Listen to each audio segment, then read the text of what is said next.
วางแล้วนี้อยู่นครโฮจิมินห์บริษัทหุ้นส่วนลงทุนเกี่ยวกับน้ำเติ้นเหียบและสหบริษัทสนองน้ำไส้ไซงอนหรือสวาโก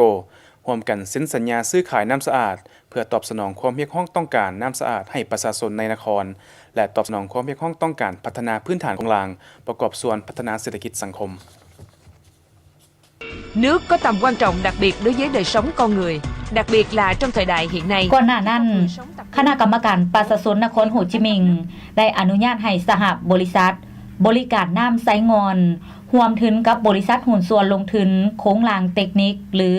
CH และบริษัทหุ้นส่วนไฟฟ้าเย็นหรือ RE สร้างตั้งโรงงานน้ำเตินเหียบระยะ2ที่มีปริมาตร 300,000 เมตรก้อนต่อวันระดับเงินลงทุนทั้งหมด 1,200 ตื้อดง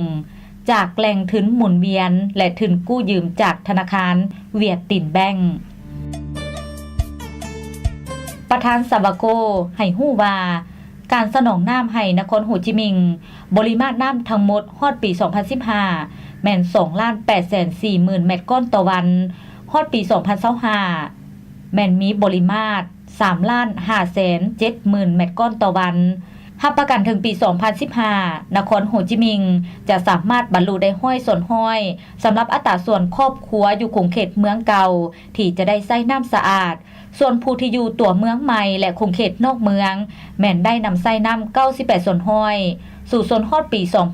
2025 ครอบครัวผู้ที่อยู่คงเขตนครจะได้นำใช้น้ำสะอาดห้อยส่วนห้อยอยู่พิธีเซ็นสัญญาท่านเจินดิงฟูประธานสภาบริหารบริษัทหุ้นส่วนลงทุนน้ำเตินเฮียบได้สัญญาว่าบริษัทจะออกแหงปฏิบัติโครงการให้ถูกต้องบรรลุคุณภาพสูงที่สุดเพื่อรับประกันแหล่งน้ำสะอาดตามมาตรฐานของชาวนครโฮจิมินห์ในปี 2016